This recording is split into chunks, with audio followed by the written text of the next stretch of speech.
Welcome to the Studio Chat podcast. My name is Barbara Thompson. Each week, I'll be bringing you a self-care expert or a message to help you to discover how to live your best life and understand your mind-body connection. Thanks for spending some time with me today. Now, let the Studio Chat begin.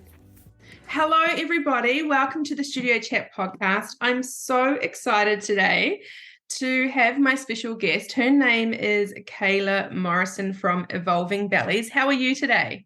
I'm well, thank you. How are you? I'm good. This is a topic that, everything we're going to talk about today is for, I think, women in general. It can be for women that are thinking about becoming pregnant, or maybe you're trying at the moment, women that are pregnant, or women that have just given birth, or have children, young children, or children in general, or women like myself that don't have children. So I think that's a big topic that we're going to talk about today, as it involves all of us, because we've all got the same kind of bits and pieces going on, don't we? Exactly right. I think this is going to be a nice big broad chat, and hopefully everybody can take something away from it today. Yeah, that's what I'm really excited for. And also people to know who you are and what you do. So as I always do with all my podcasts, is I would love you to share with my listeners like a bit about who you are, where you live, and what you do. Yep. So first of all, I just wanted to say thank you very much for having me on here. I'm very honoured to be a guest. I've listened to many of the previous podcasts you've popped out, and it's been fabulous to learn lots from the wonderful people you've had on here. So thank you again for having me on here. So I'm Kayla. I'm a physiotherapist. I live in the Illawarra. I've been practicing in private practice for over 10 years now. I set up my own allied health clinic with my business partner, who's an osteopath, Dr. Lachlan McGregor. So it's called Evolve Health Illawarra, and we're based in Wollongong. I'm also a mum of two beautiful children. So I have a 5.5-year-old boy, Leo, and a 4.5-year-old daughter, Lily. And they are the reason why I've sort of started to get into the different facet of physiotherapy, which is women's health. So obviously I have a broad spectrum of knowledge when it comes to physio, but when I fell pregnant and during my pregnancies and after having my babies, I really noticed that there was just a lack of support for the vast changes that our bodies go through during that time and after the fact. And so I just wanted to educate myself, really. It was mainly just for me to learn how to recover and feel my best self and things like that. So I did some extra study, and after having the kids, I sort of realized that many of my patients who were coming into the clinic had experienced similar things to me, both before pregnancy, during pregnancy, and after pregnancy. And we started to open up conversations about pelvic health and things like that. And so I thought, I think there's a real gap here that I could sort of tap into and try and help the women, both locally and Australia-wide, hopefully, to feel better just throughout the whole process, be empowered, learn, be educated, because we sort of just go through things and hope for the best when we're pregnant. And that's not how it should be, because there is so much help out there and so much information. So Evolving Bellies is my little passion project that I started I've had this idea for a solid 4 years, but it's really only come about in the last, say, 6 months or so. And I'm now offering home-based visits to women in the Illawarra in the comfort of their own home to talk about all the tricky things to do with women's health. So, yeah, I'm really excited about it, and it's hopefully going to keep growing. Yeah, congratulations, first of all, I want to say, because when you've had an idea for that long, it's easy sometimes not to follow through. So anyone listening to this, not only, are we having you on today to talk about women's health and as a physiotherapist, what that looks like and how you can help us, but also as someone that had an idea and wanted to follow it through. So that's going to be wonderful. Well, interestingly, I was listening to the podcast about self-sabotage yesterday, and I was in the car, and I did have this idea for a very long time, and I just kept putting it off because I thought, it's just too hard. I'm going to put it in the too hard basket. And I kept making excuses as to why I couldn't do it. I'm time poor, I'm sleep deprived, I'm busy, someone else will probably do it better. And my husband was just like, you've been talking about this for so long now. Just bloody do it. I don't understand what you're waiting for. And I've had such a positive response. So I got out of my own way, got out of my own head and bit the bullet and did it. And yeah, we're getting there. Yeah, it's wonderful. I've done a really good, had a look at your business and your page, and we've been talking a little bit as well. And also what I love about it is I think all of us, I can't speak for everyone listening to my podcast, but I don't know if anyone's like me, but you know enough about your body, but you don't really know everything about your body. Exactly right. And part of it is shame, part of it's embarrassment, part of it is we just don't want to know. Yep. And especially from a physio point of view, with some of us that have sporting backgrounds, I'm sure some of us have been to a physio and you go and they give you a bit of manipulation and it bloody hurts, and then they give you some exercises, and most people don't do the exercises, and that's kind of the story of a physio. And then how we kind of marry up in this moment when you're talking about self-sabotage and you're like, oh, I kept putting it off. I think with our worlds together as a counselling or mental health professional and you doing the beautiful work you do, people will wait to the last minute to see us. It's like they will self-sabotage. I don't really want to talk to someone. I don't really want someone to look at my bits, or I don't want this. So I'll leave it. Okay, I really need to see someone now. Yeah, I'm broken. So maybe I should do something about this. Yeah. Yeah. So, and one thing also why I asked you to be on my podcast is there was something that resonated through what you talk about in your business and what you do. And I'm going to read a quote out to everyone. It's one of my favorite quotes. When we shift our focus from holding the baby to holding the mother, the health of the world will improve. So isn't that interesting that I know that with women that when they have children, it's always about the child. And I read somewhere, you will definitely know more than me in this field, but pretty sure I read somewhere that once you have a child, like you've given birth to your baby, however that looks, I can't remember exactly. It was either 7, I think it takes your body 7 to 9 years or something to fully recoup, to go back to what it was before you had a child. Is that? Yeah. So a lot of people have this concept of 9 months in, 9 months out, which I just think is a load of crap, really, because everybody's recovery journey looks different. And it also depends on what your mental health is doing, your support network around you, how much time you have to actually care for yourself. And I think that's the biggest reason why I wanted to start Evolving Bellies, was because in my personal experience, after having my kids, my 6-week checkup was all about my baby. Is she putting on weight? Is he eating enough? You know, what's happening with the baby? Everything's about the baby. And people come and visit you at home and it's like, oh, how's the baby? How's he sleeping? And can we cuddle the baby? And no one, and like you're there making cups of tea for the people who are coming to visit you, but you're still heavily bleeding and aching and sore and swollen. And no one thinks, well, I think things are getting better. But I think a lot of the time people forget that the mother has also gone through a very traumatic event and it can take years. So I'm obviously 4.5 years postpartum from Lily, and I'm still working on getting my body back into a healthy position compared to what it was prior to having my children. So, and that looks different to everybody too. So a lot of people think, oh, you have babies, your pelvic floor is weak. That's not necessarily the case. For many people, myself included, I have a very tight pelvic floor, which causes issues in and itself. So people don't know that though. And so they just think, oh, you know, after 6 months, my body will go back to being normal and I can go for a run and I can lift weights and I can do crunches like I was doing before at the gym. And I'm fine to do that because time has passed. But if you don't take the baby steps leading up to that point, you're not doing it safely. And you're going to re-injure yourself or make situations worse. So it's just really important to educate yourself and take the time to care for yourself. And hopefully people in your network around you, your village, can allow you to have the space and time to actually care for yourself rather than just focusing wholly on the baby. As a mother, how does that mentally feel? Look, I know every child's different. I know every situation's different. And some women have children with big age gaps and they're in different stages in their life. But just from your perspective, when you feel like everyone's putting the baby first and then not putting yourself first. I'm sure that's when some of the mental health postpartum things can arise from not having just looking at the child going, well, what about me? Like, does anyone love me? Does anyone care about me? Am I just a milk machine? I think a lot of people feel that way. In my personal experience, I was very lucky. I have a really supportive partner.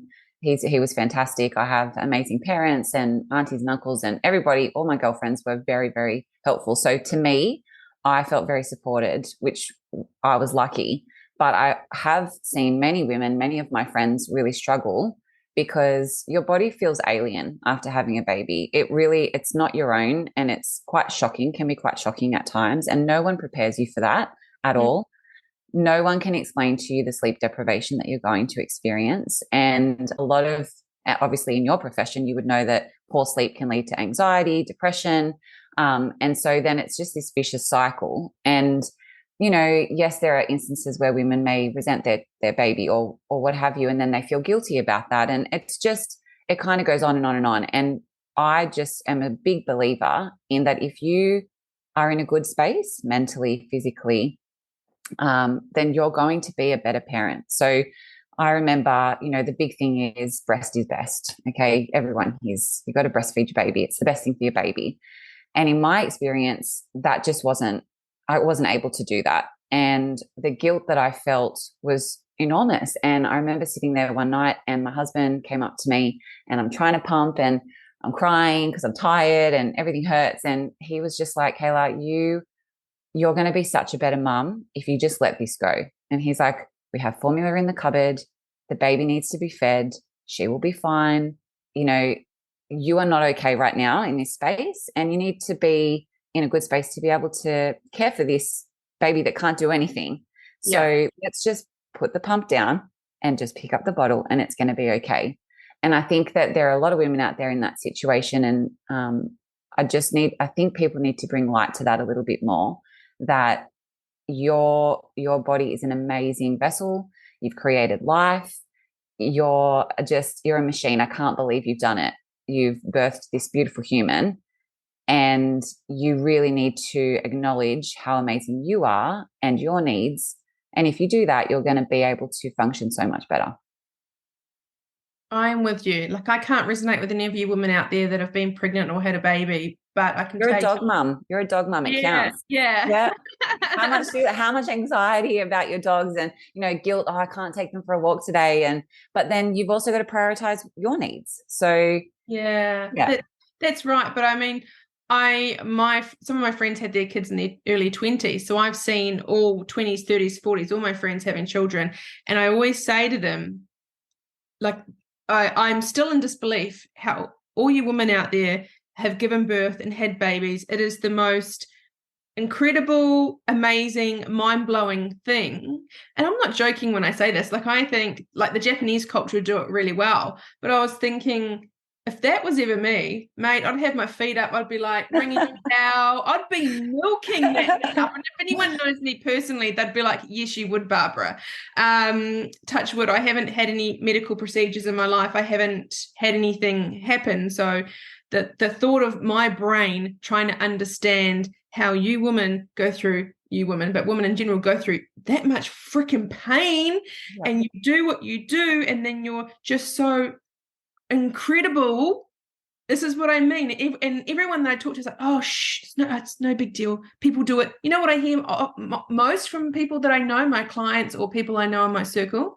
Women do it every day, Barbara. It's no big deal. And I actually go, no, shut up. It is actually a really big deal. And that's where that culture comes from, is that I'll do everything. I want to be the house is all clean. People come over. I'll bake them fresh muffins. I'm the perfect mum, and that flows onto the coffee groups. Everyone's freaking comparing everyone. Even though people say it's gotten better, people compare their children. It's just women do not get a break, and it's like the Japanese culture is like, once you do that, I think they literally put their feet up and everyone else takes care of the job. Yeah. They don't. I think back in the caveman days, that's how they sort of used to do it. All the women used to child rear all together in a mob. But just touching on your your point about, having a clean house and the mothers groups and all that sort of thing. I think that's another part, like another faction of Evolving Bellies, in that I want to go to people's homes where they feel comfortable, where they feel safe, where they're in their own environment with their baby. And I've been there, and my house at times looks like a bomb's hit it, honestly. And my friends know, like, if you're my real friend and you come to my house, it's not going to be tidy. It's not. It's clean, but it's not going to be tidy. If you come over and my house is like not a toy in sight, we're not that close, right? But I want women to go, yep, she can come into my house. She's not going to judge me. Yes, there's like empty coffee mugs all around the place. There's, face washes left, right, and center. I don't care. Like, you need to be comfortable, happy, calm. And if that means letting the housework go every now and then, who gives a shit? That's okay. Prioritize you. Yeah. Good. That's exactly what I wanted to hear today, because we need to bring light to it. Like, where did we get this culture thing wrong? Where did we get this thing where you've almost, and we're going to talk about it a little bit later on, I think, about now the trend, or whatever you want to call it, is women want to look better when they've pushed their baby out than they've ever looked beforehand. And I'm like, I'm sorry, ladies, that is messed up. You are lucky enough. How many women out there want to have a child and can't have a child? There's so many women with fertility issues.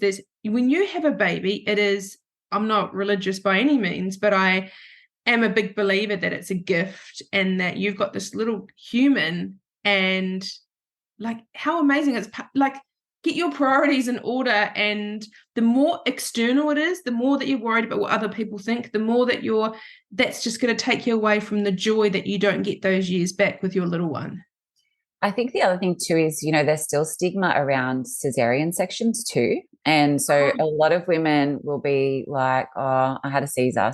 And I'm so disappointed I had a cesarean, because I really wanted to do it naturally, because I don't feel like I really birthed this baby. But if coming from a physiotherapy background, right, I hear it all the time. That's the sad thing. I hear it all the time.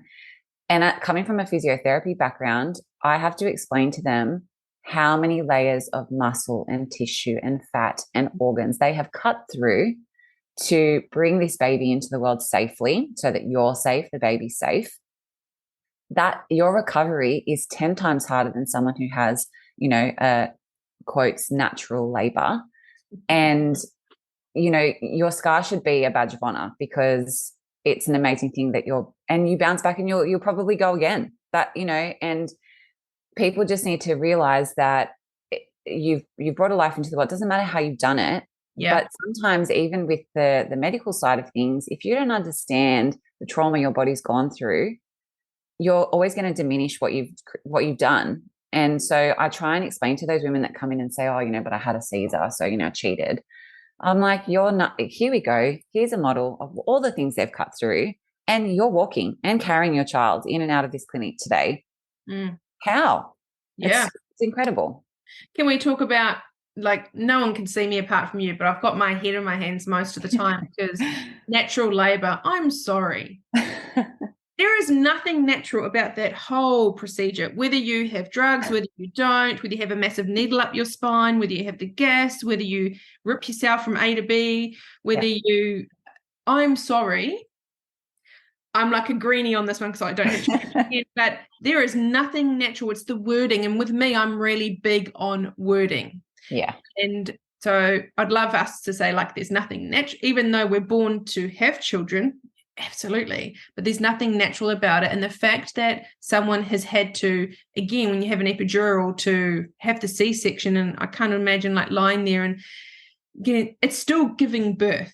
That's right. It's still going through the motions. Your body still does exactly the same bits and pieces that it needs to. It's all, can we just normalize it, and it's okay? Like, you didn't, there's no easy way of getting that baby out, whatever hole or whatever area it's coming out, The funniest thing is too, that a lot of women come in after having a cesarean, and their one positive takeaway is, well, my vagina is still intact, so that's great, And I'm like, yeah, we need to talk about your pelvic floor though. And they're like, well, why? Like, I didn't push a baby out. There's just no need. And I'm like, yeah, but you've had a watermelon-shaped uterus and a placenta that weighs a ton and a baby that weighs 3.5 kilos sitting on top of those structures for 9 months. Of course, we have to address it. Of course, it's not going to feel exactly as it did before. And there's definitely things that we need to talk about. And so that's another thing. I think just educating women that whether you go one way or the other, whatever, however you birth this baby, your body still needs to be addressed in different ways. Whether you had, a vaginal labor or a cesarean section, we still need to look at all these things and work out, where we can help you and educate you to make yourself feel better.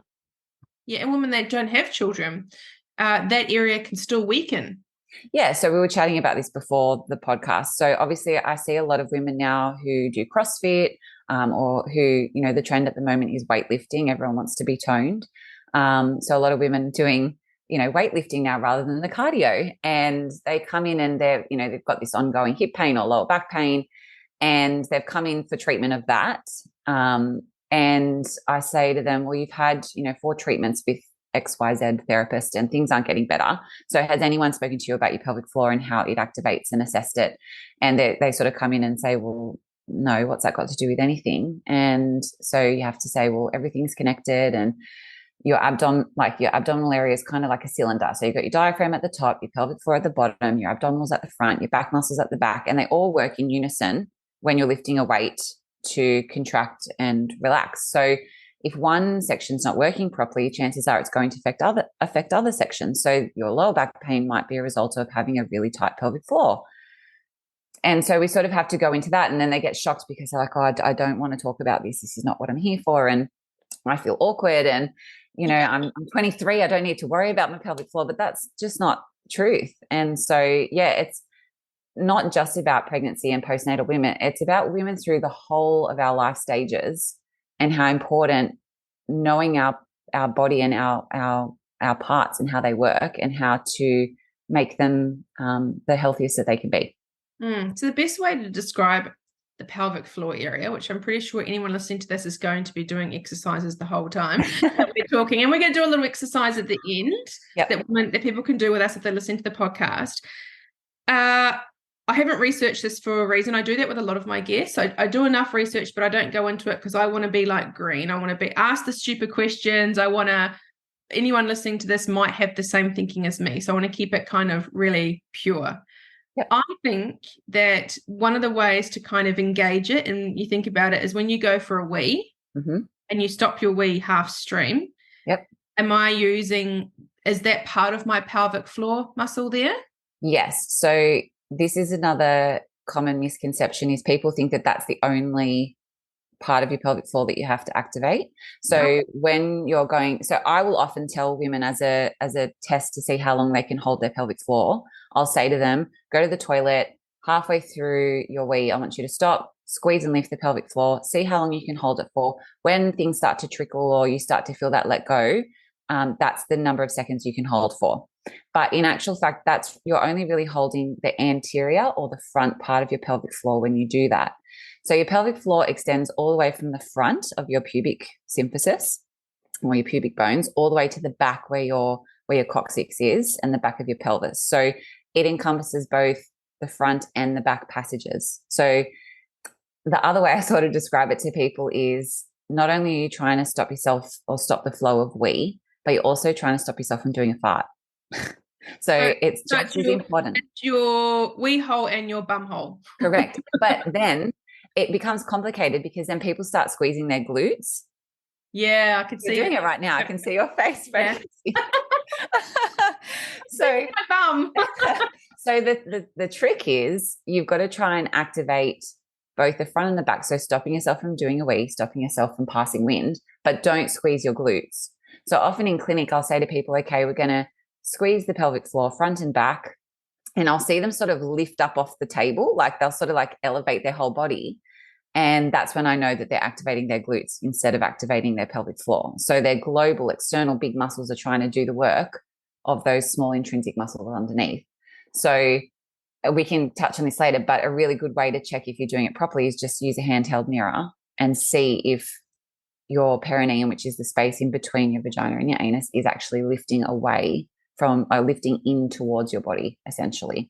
And if that's doing that, then the chances are you're probably doing front and back. If you're seeing that it's more just the front, and you're not able to contract the posterior part, it means that there might be an imbalance in your pelvic floor, and we need to work on that. So you might be tighter at the front, or you might have had a laceration during your pregnancy that makes you weaker at the front. And so we sort of need to work out what part of the pelvic floor we need to strengthen or lengthen. And when we talk about the pelvic floor, you mentioned that some women are really tight and some are not so much. Yeah. So is there a magic number, like say, I know the front part of when you go for a pee, but you hold it. As a physio, do you kind of have okay, if you can hold it for 20 seconds, your tops, your gold star pelvic floor? So I think at the moment, the research says when you're training pelvic floor, just as a general isolated contraction, it's a 10-second hold 10 times over. So you have to squeeze the pelvic floor, hold it for 10 seconds, relax it, and do that 10 times. And if you are able to hold it for 10 seconds and also feel the let go at the end of the 10 seconds, 10 times over, then you're doing pretty good. The thing is, with someone who's got a tight pelvic floor, for instance, you've got to think about it like a bicep muscle. So say you go to the gym and you're doing bicep curls, okay? And your muscle is contracting, gets shorter, tighter. And then you go to activate, you go to do another, like your third round of, your 12 reps, and you get halfway through and you're like, oh my God, like I really can't lift it anymore. And you actually, when you let the weight go, it still feels like your bicep is contracted a bit, like it's still switched on. It's the same sort of concept with your pelvic floor. So if you've got a tight pelvic floor, you might be able to hold it 10 seconds 3 times, but then by the 4th time, you actually can't feel your pelvic floor let go at the end of the 10 seconds. So it's just as important to feel the drop as it is the lift, and which people don't realize. I've been doing that the whole time. I've actually written that down. It's going to be my homework, 10 seconds for 10. So I'm going to do that. I was doing it the whole time you were talking to. And I'm sure everyone else listening to this right now is doing it too. And I want to ask you, when you let go, is it better to go, like let go, or to kind of, how do I do this? Like a stagnated relax, like slow relax. You do it slow, or do you do it fast? No, so it should be quite quick, the relaxation. So it should be a firm contract and a quick relax, like a pow. Yeah. So the way that I assess this in clinic is with a real-time ultrasound machine. So we actually pop an ultrasound machine on your lower abdomen, and we have a look and see the pelvic floor muscles elevate. And what we should see when you let go is a quick drop of the pelvic floor. If we see a stagnated drop where it sort of looks like it's going down like an elevator instead of just a smooth drop, that is another sign that your pelvic floor is probably too tight and has trouble relaxing. Wow. That makes sense? Yeah, it's so cool. It's so fascinating. Yeah. So by seeing someone like you, I know the answer is going to be yes, but I'm going to ask it for anyone that's wondering. When you do, wherever your pelvic floor is, and we come and see you and we get looked at and you have some exercises, just doing exercises like the strengthening and holding and whatever exercises you prescribe, can you really strengthen your pelvic floor just by doing that? Not by inserting anything, not by, I don't know what other things, Yeah, so there's lots of stuff on the market, like I've seen because obviously I'm a women's health physio, so I Google a lot to do with it. And I see on my Facebook feed a lot of like those games come up where it almost looks like a small vibrator that you place inside, and you download the app on your phone, and it's like you've got to try and squeeze when you're trying to shoot the bullet kind of thing. There's no research behind that. Okay. So like when I did my women's health course, they were sort of like, they're not that helpful. It's gimmicky. Yeah, they're not that helpful, but there are definitely tools so that you can assess your progress to see what your strength is, which, if you come into clinic, obviously I can talk you through those things, but doing an isolated pelvic floor contraction is really important straight after having a baby. And in general, for every female to practice both contraction and relaxation. So how to stretch the pelvic floor as well is just as important. But obviously, as time progresses and the further along you move functionally, you're not going to just stand there and activate your pelvic floor. Like, so when you go to lift something, say for instance, you're moving house and you've got to help lift your lounge, that's when you want to do a functional pelvic floor contraction. So you breathe in, breathe out, squeeze and lift the pelvic floor, and then lift the lounge. And that will help to support your lower back, your pelvis, all Wow. those sorts of things. And so when I prescribe an exercise program, I teach pelvic floor with movement, or abdominal contraction and pelvic floor with movement of the body. So for example, I might get you lying down on the floor. We'll get you to breathe in, breathe out, squeeze and lift the pelvic floor, draw the abdominal wall in, and bridge into like a glute bridge. So lifting your bottom up off the floor, hold it for 10 seconds, drop down, let go. Or we might do like some clamshells. So lying on your side with your knees bent and you're opening and closing the knee. That's activating your glute while you're activating your pelvic floor. So it's about learning how to contract the pelvic floor with movement so that it can become functional in everyday life so that you don't injure yourself. Yeah, yeah, because that was the other question is it's someone listening to this and not coming to see you and just giving it a crack or giving it a go. Can you damage yourself as well? Not necessarily. It's more like if you don't know whether like if your pelvic floor is really tight, that's my biggest concern, because if your pelvic floor is tight and you're doing these exercises to strengthen it, sometimes you could overdo it. Yeah. And that actually creates incontinence issues. So having a really tight pelvic floor can create incontinence issues. So say, for instance, you go into the gym and you're halfway through your workout and you've been consciously activating your pelvic floor throughout, or even unconsciously, but your pelvic floor is really tight. And towards the end of the workout, you start to notice that when you're doing a deadlift, you feel a bit of leakage. And that's not because your pelvic floor is weak. It could be because it's fatigued because it's so tight and it can't contract any more than what it has. Mm. So you can't do any damage by practicing it yourself at home, so long as you know how to do it properly. Yeah. And it's a really good thing to practice, whether you're 20, whether you're 70, whether you're 30, it doesn't really matter. Yeah. Yeah. Wow. Asking a question for myself here. All my trainers that I've trained with over the years know this. I am probably the only person in the world that's done a lot of training, and you won't like the sound of this too. I don't activate my core when I lift. Never have, never will. I'm trying to get better. Okay. But when I'm thinking of me personally, if I'm being dead honest, I do all the exercises and stuff, but the mind-body connection to do a pelvic, because I've trained since I've been 16 and I'm in my early 40s. So it's very hardwired into me, my mentality of when I'm lifting in that zone I'm in. I'm thinking, shit, okay, now I have to add the fanny bits in there. Okay. How would I do that? Would I get the idea of what you'd say, and I'm just thinking of the big movements, compound exercises that I would do that with, and I'd be like, oh God, that would really throw me off. Could I still have a strong pelvic floor by doing the exercises but not doing it when I train? It's a tricky question. Yes, yes, because so the goal is to have a good resting muscle tone. So for instance, if I had a pelvic floor, or if I had a pelvis structure in front of me that I could show you, your pelvic floor. So again, you can have a look at this yourself. So you can do this is more homework for you. So your perineum, which is the space between your vagina and your anus, should sit in line with your sit bones. Okay. So you sort of want to place your hand flat against your butt cheeks, essentially, and your perineum should sort of be in line with the bony bit that you sit on underneath.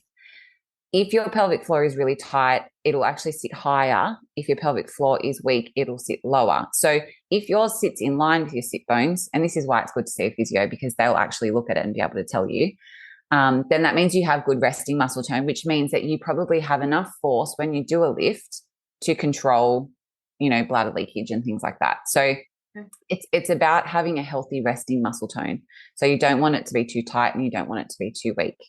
So if you do practice those exercises outside of the gym, then yes, it's going to make your gym life easier, but it's also important that you start to create that mind-body connection. And the funny thing is, I have a lot of like big patients who are like muscly, bulky, even men who come in and they've got lower back pain, and you say to them, we need to strip it right back. Yes, you've got a six pack, and yes, you're super bulky, and yes, your glutes work.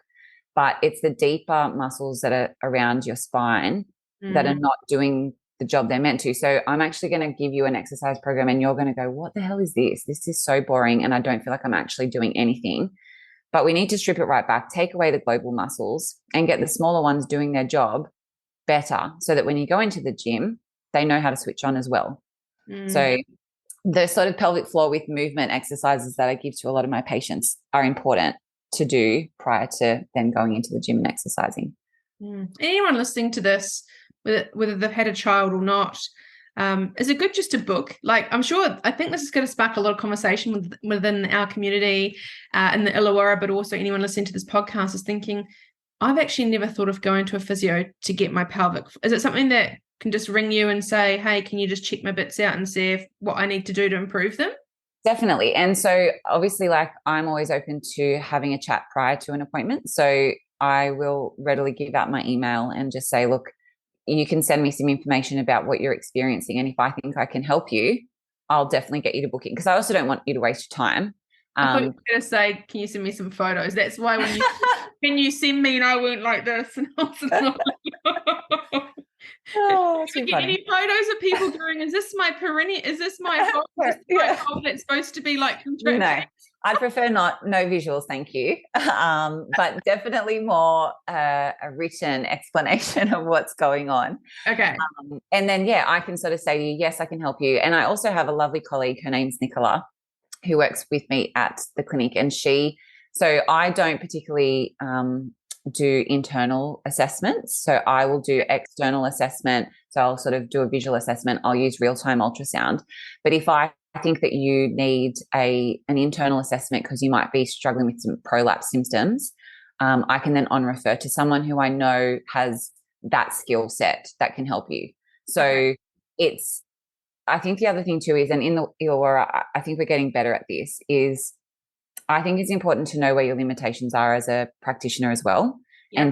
And I'm sure you'd be in the same boat. If you sort of saw someone and you thought either we're not connecting or I think you need more help than what I can give you, I'm not scared to say, I can get you to this point, but then I think you need to go to see this person to get this looked at, or you might need to go back to your gynecologist and have a chat about this, or, and that's okay. And people will trust you more to do that, because then they go, okay, well, she actually cares about me getting better, and she's not going to keep me coming back every 6 weeks in the hope that I'll just get better. I have a vast variety of colleagues that if I feel like I can't get you the help you need, I can say, great, thanks for letting me know what your issues are. I think this practitioner would be perfect for you. Go and see her, or go and see him, or whatever it might be. Thank you. We're having some really good moments in here of talking about things that I think are really going to help people. One thing that I've always wondered is, there's a saying called, and me, I just say it how it is. There's a saying, I'm sure you guys have heard it before, throwing a sausage down a hallway. Okay? Yes, I have heard that saying before. I'm sure people listening to this will know what that means once someone's had a baby. And we're talking about internals and stuff. So we want to talk about, that was my segue into talking about sex after having a child. Mm-hmm. So whether it's from a cesarean or whether it's, out where the baby's supposed to. Were you going to say out the hole? Out the hole? I was thinking, Barbara, this is a podcast. You got to keep it a little bit. Sorry. How I talk, I'm terrible. Out the passageway, out the birthing canal. There we go. See, I got there in the end. I'm sure if any doctors are listening to this, are like, oh my God, feel off. However it comes out. Talking about sex after childbirth and that it shouldn't be pain. Like, I don't know, is the first time a little bit painful, or should it never be painful? Mm-hmm. Look, it's, especially if you've had a vaginal delivery, it's going to feel different. Okay. So it's okay that it feels different, but there are definitely things that you can do to make the experience better than just sort of hoping for the best. So there's lots of discussions that can be had about, different lubrications that you can use and things like that. I think the other thing too is, a lot of women sort of, again, it can be a shame thing, or it can be a discomfort thing, and they don't really want to talk about it, and they think, oh, it'll just get better. It's only been, 4 months, it'll get better. It's only been 6 months, it'll get better. But there are lots of things that can be be causing pain during sex, that can be addressed either by a women's health physio with a simple discussion, or a GP, who has obviously a lot more in-depth knowledge about the details of it all. But it's important to speak to, especially if you go through the midwife program, or if you see a private obstetrician or whatever it might be, at your 6-week check, ask them for tips and tricks. And if you're not seeing a physio, ask whoever it is that you're seeing at that 6-week checkup. I want to become sexually active again. How can I make the experience a positive one for myself? So even just a simple thing, like a lot of women after having a baby, your hormones are different. Yeah. So everything changes. So your situation down below is not going to feel the same in multiple ways. So, the sensation might be different because you might have nerve damage, which a lot of women don't realize. You may have had some scar tissue formation from having to have stitches, and that will affect your sensation, or that may create pain. So something as simple as being more dry down below can create a lot of issues. Yeah. And a lot of women go, oh, I'm going to get lubrication, and they think any lubrication will do. But in actual fact, water-based lubricants can sometimes be sort of absorbed in an area that's dry. It'll be absorbed really quickly, and then it becomes sticky. So an oil-based lubricant is probably better to begin with. But then you've also got to understand that using an oil-based lubricant, you can't use a condom because it can break it. So there's lots of little things that you need to be made aware of. And women sort of just shut up and put up a lot of the time, and they go, well, it is what it is, and it'll be okay and it'll get better. But there are definitely things that we can do to address it. And I'm sure there could be some damage done too, right? Yeah. So if it is hurting, that means that there's something that is not great. Yeah, and can be addressed. Yeah. So, for example, like with scar tissue formation, some people, who get keloid scarring, for example, the scar tissue can be quite hard. And so during intercourse, you can create further tearing where that scar is, or it can rub and create friction and pain. And there are steroid creams and things like that, natural products out there that GPs can prescribe, or obstetricians can prescribe, that can help alleviate those symptoms. And, I've had quite a few girlfriends who've been in that situation, and we're chatting, and I'm like, no, that shouldn't be happening. And you need to chat with, like, book an appointment with your obstetrician, or book an appointment with your GP, and or book an appointment with, women's health physio if you're comfortable to do so. Get them to have a look and see if there's anything that can be done, because you don't actually need to be experiencing these symptoms at all. No. And with any type of symptom or any type of pain, when you're doing that motion or you're having that experience as a woman, whenever you feel pain, what's the first thing that you do? Yeah, exactly. You're going to tense up, and it's not going to be enjoyable for you at all.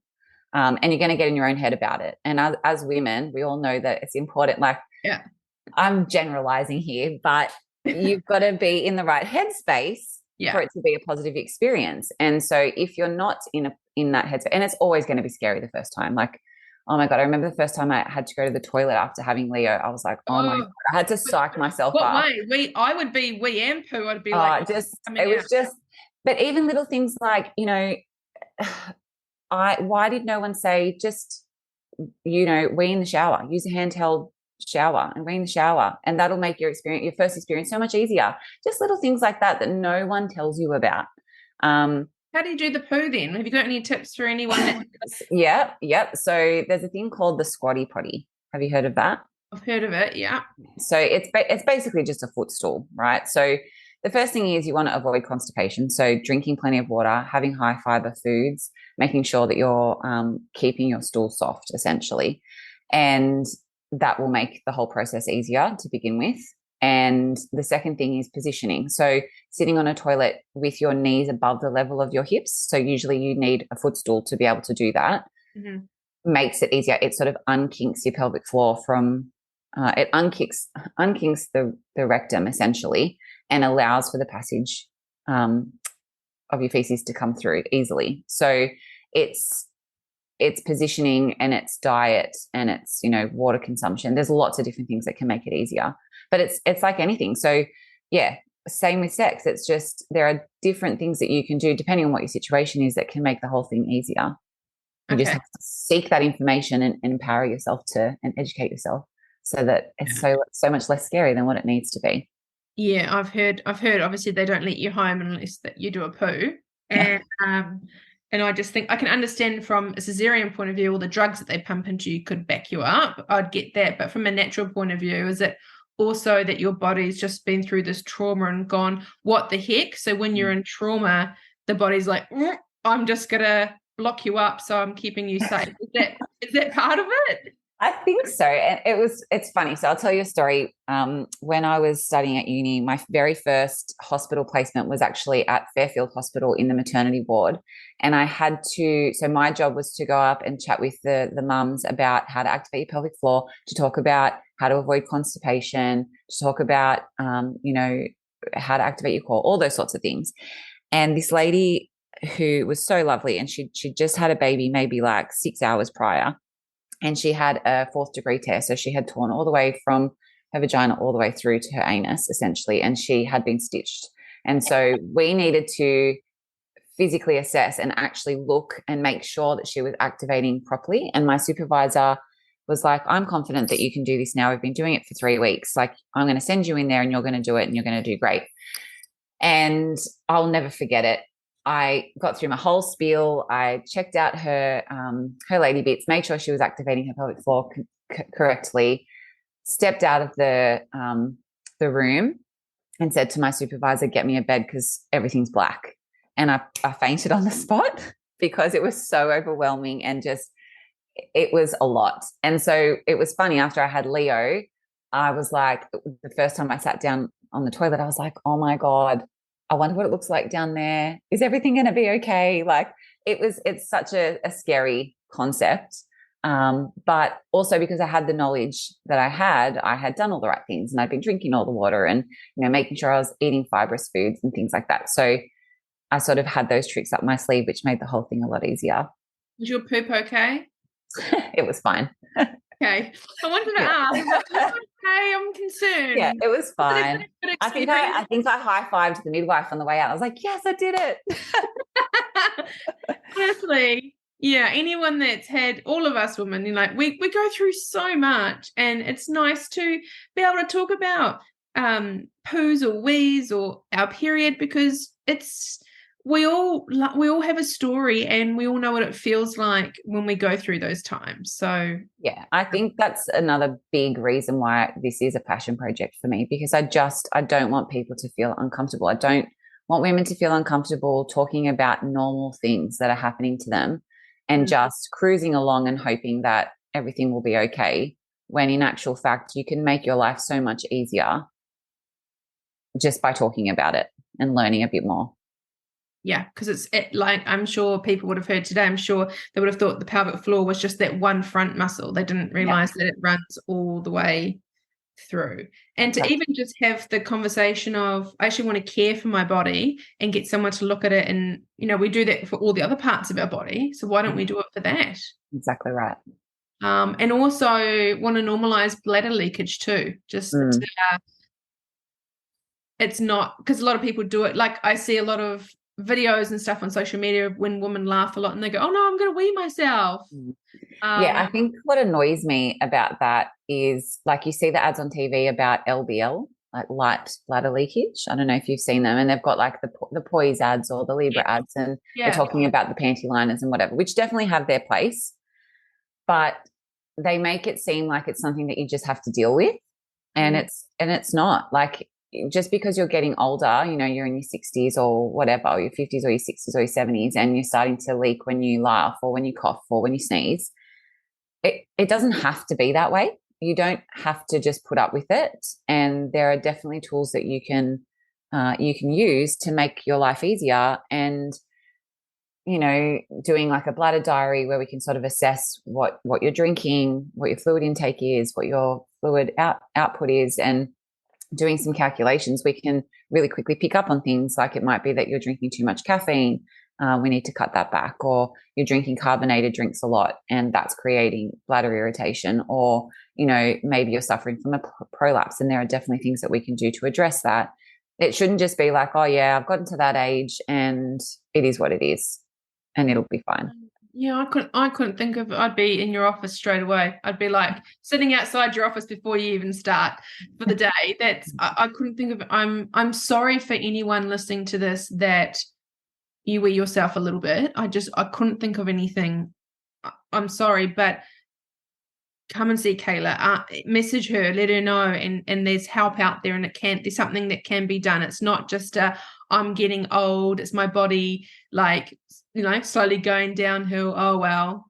Yeah. So there are answers and there is help.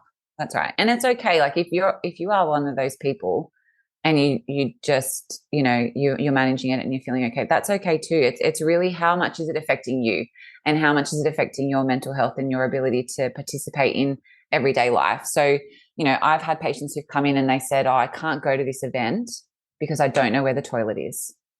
And there's no toilet for it. Like it's a 2-hour drive and there's no rest stops on the way. And so I can't go because I know I need a toilet every half an hour. And so they're starting to affect their everyday life.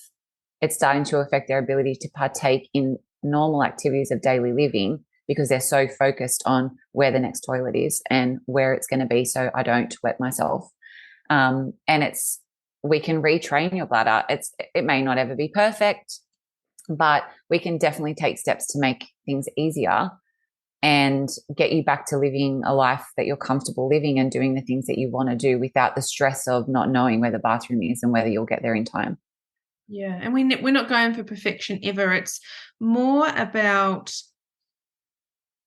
women. If you're listening to this, I want you in all aspects of your life to put your needs first and put yourself and listen to what you need and reach out for support and get that help. Like, don't leave it. But if your body is doing something, I want you to listen to it. But you deserve that much. You deserve to have a body that feels good within you, if I'm making any sense. Yeah, exactly. It's just about having that confidence to live life to the fullest as well.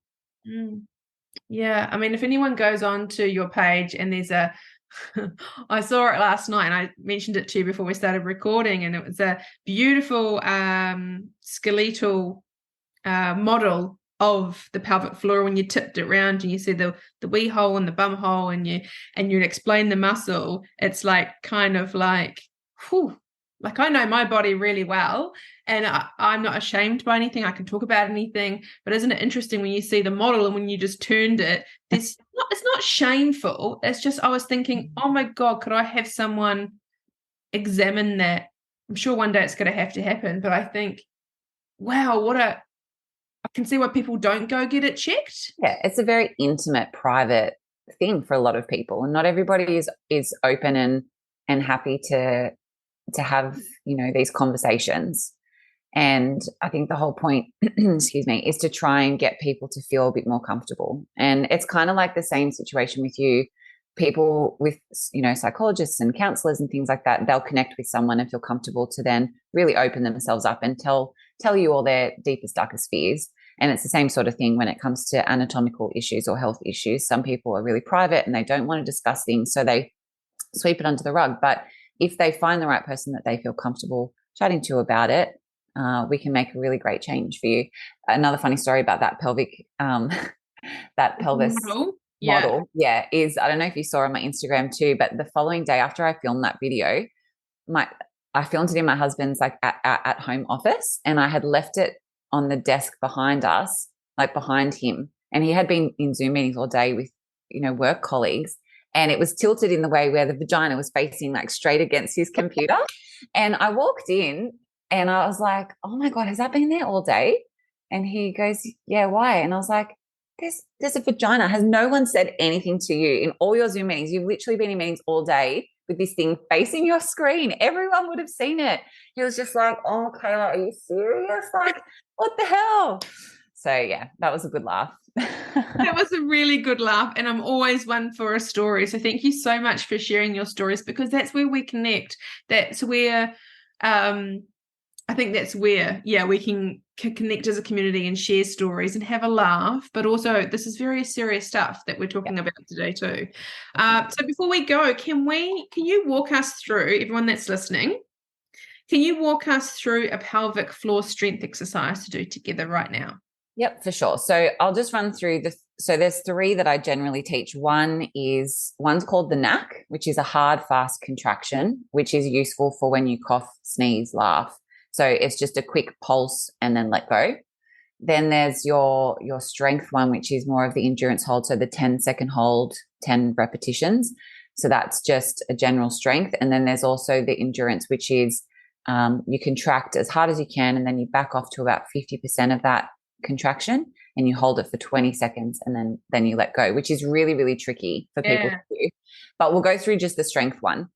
So ideally, the way to know if you're doing it properly is actually to lie down on your back with your feet up against the wall and pop a handheld mirror so that you can actually watch and see what's happening down below. So get real comfortable with yourself. I'm just visualizing that.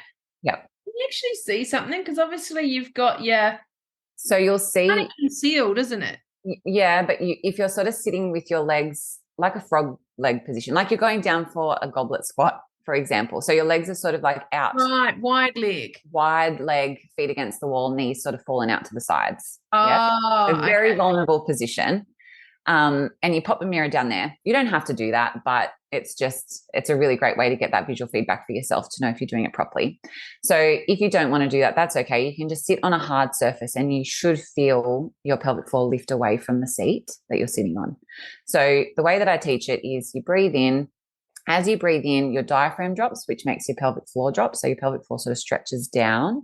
And then as you breathe out, your diaphragm elevates and your pelvic floor will naturally elevate. So I get people to breathe in relaxed and then breathe out. And as they breathe out, I like them to squeeze and lift during that movement because it's going with gravity upwards, or it's going with the diaphragm upwards. It just makes the contraction that little bit easier.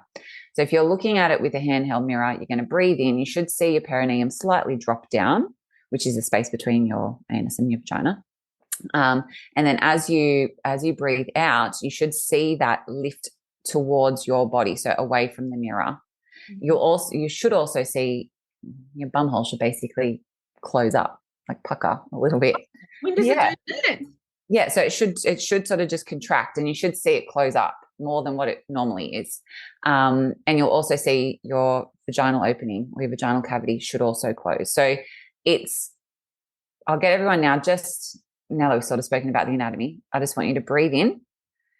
And then as you breathe out, I want you to squeeze and lift the pelvic floor like you're trying to squeeze your bum hole, squeeze your vagina, stop yourself from doing a wee, hold it for 10, 9, 8, 7, 6, 5, 4, 3, 2, 1, and let it go. Now, the trick is you're supposed to keep breathing during that. So a lot of women will breath hold. Yeah, I held my breath. Yeah. Yes, so did I. But technically when you do that exercise, you should breathe in, breathe out, squeeze and lift.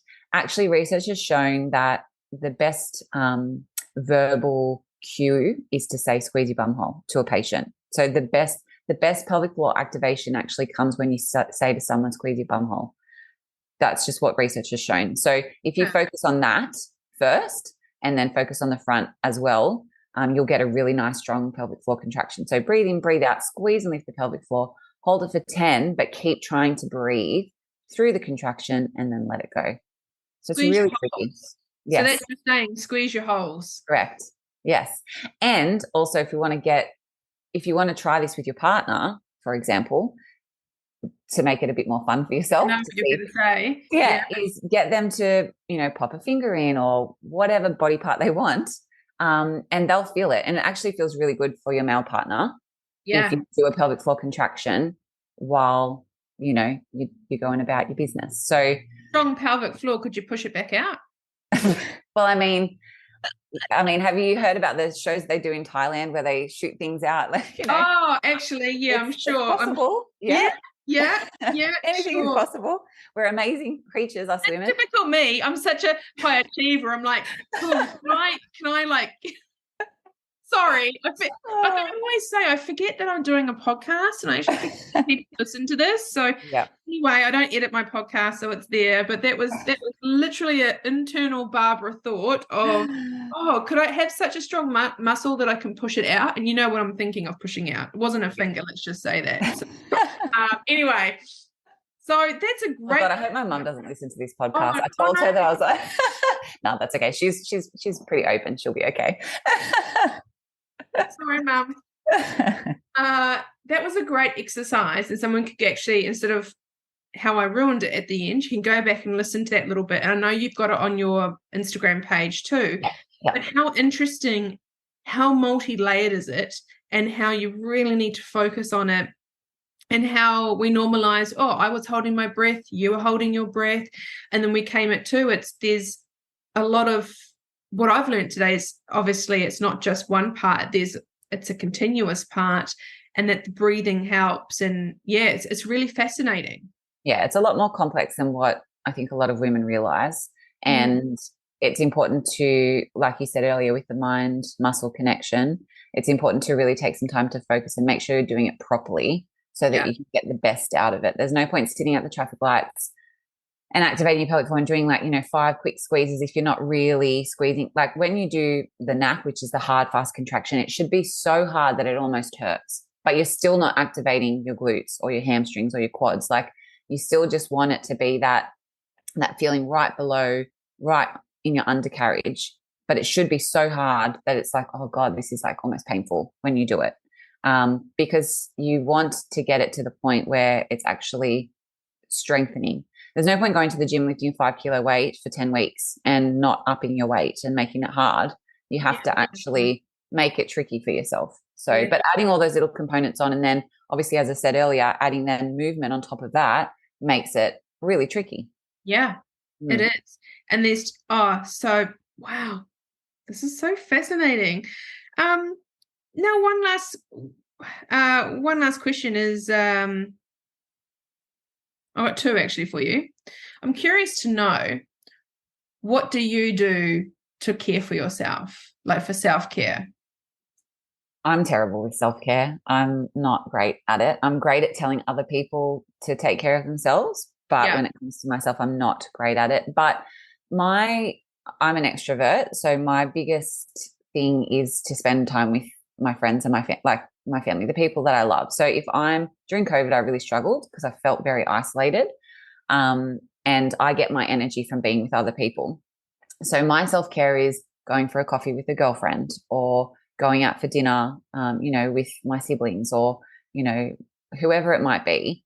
That's my self-care. My other self-care is I get up earlier than my kids to have a cup of tea in peace, just so I can set myself up for a good day. Because if I'm having my tea and I've got kids like, Mom, I want a snack, or Mom, I'm hungry, or, where's my uniform? I can't relax and my day starts off chaotic. So it's such a simple thing that I make sure I try and do that every day. Get up just 10 minutes earlier so I can have my cup of tea in peace. And most recently, the biggest self-care thing that I don't even know if you call it self-care, because it's not really. I think it's more just a lifestyle choice, is I've started to go back to the gym. So all these women out there listening to this podcast, I am a convert. So I hated gyms. I was into netball, and I would do some cardio, and I'd run, do Pilates at work, what have you. And then I did nothing after having my children, because I was, thrown back into work and running a business and being a mom, and I just didn't have time for exercise, and I didn't make it a priority. And I started to notice my anxiety levels were getting worse. And I was like, you know what? I actually need to take 45 minutes out of my schedule 3 times a week and look after myself better, because I'm telling all these women and patients to do it, but then I'm not doing it for myself. So I've started to go to the gym regularly, which has boosted my mental health. I feel more energized. I feel less anxious. And when I don't go, I notice it in my mental space is less clear. So yeah, having a tea in the morning, exercise, and spending time with people I love are my self-care protocols. Thank you for sharing that, because I think there's a lot of women out there that can resonate with that. And I loved that it wasn't connected to losing weight or changing your body. It was connected as I just saw your face when I said that. We haven't really touched on that today, but we did a little bit in the beginning, but I loved how the gym was an outlet for you, and just a release, and just you time and the endorphins, rather than changing the shape of your body. That's right. For me, obviously my job is quite physical, so I kept injuring myself at work. So I needed to get stronger so I wouldn't continue to injure myself. Otherwise my career would be very short-lived. So that was another aspect. But it's the same thing, like touching on body image and stuff with women. You're going to have tiger stripes, you're going to have stretch marks, they're positive things that you should embrace. And it's okay that you are not, Eva Mendes and bounce back straight after having a baby. That's not real. And you just need to pick a healthy lifestyle for yourself that makes you happy. So much out there, because I reckon having a child in the 80s or the 90s or whatever would have been hard, but they had no images to compare. Yes, you had coffee groups and stuff, but you weren't breastfeeding or bottle feeding at 2:00 in the morning, scrolling and seeing these women that don't look like they've had kids, or they look 10 times better than they've ever looked, and they're in these tiny jeans, or they've got no stretch marks or anything like that, or no hair loss. Yeah. Or it's interesting, isn't it? Yeah, it's tough. It's a tough world, but you just got to be confident in getting your body healthy. So yeah. Now, anyone listening to this would love to connect with you, would love to find where you are. Where's the best place for people to reach out to connect? So you're welcome to email me. I'm sure you'll pop this on the podcast. So hello@evolvingbellies.com.au. You can find me on Instagram, Evolving Bellies, and my website should hopefully be launching towards the end of next week, if not the week after. So that'll have on there what services I offer, where to find me, how to connect with me. And you don't have to be in the Illawarra. Obviously, that's where I do my home visits and where my clinic is, but we can connect via telehealth and just have a chat via Zoom or on the phone to just get the ball rolling with whatever your needs might be. Fantastic. And that's all women. Anyone that is pre-postnatal, but also anyone in general that's listened to this that can resonate and wants to have a chat to you about their pelvic floor can reach out to you. Yes, definitely. Anytime. Always happy for a chat. Yeah, I love it. Well, it has been an absolute pleasure to have you on, and thank you for staying with me this whole time, because I did take it places where I probably shouldn't have. And then when you that's okay. It was listening to it, time. I had fun. I forget. I literally forget. I think it's just you and me. We're having a conversation. I don't realize that there's a few hundred or now a couple of thousand that listen to it, and I think, oh my God. That's okay. Who cares? If they don't like it, they're not your people, right? No, it's okay. It's just I genuinely forget. So thank you very much for bringing something that is really important to us women, and for us not to be shameful about our bodies and to start exploring them. And especially when it comes to how we feel, how we look in our bodies at whatever age, and especially sex too, making sure that it's not painful and it should be enjoyable. And just because and what I'm hearing this whole time of you and I talking is putting you first and learning about your body and getting support. Exactly right. Yeah. Look after you, and then you'll be able to function in the community so much better and be better for it. Thank you so much for listening. I hope you enjoyed today's episode and it has inspired you on your self-care journey. Please feel free to share this with a friend and subscribe over on Apple Podcast. I really love hearing your feedback. So guys, please feel free to write a review on Apple and let me know which part of this episode resonated with you the most. To fall in love with yourself is the first secret to happiness. To find out a bit more about Self-Care Studio or the Studio Chat podcast, head over to my Instagram page, self_care_studio, or on my website, selfcarebybarbarathomson.com.au. Really look forward to seeing you on the next episode. Look after you. And I'll catch you soon. Bye.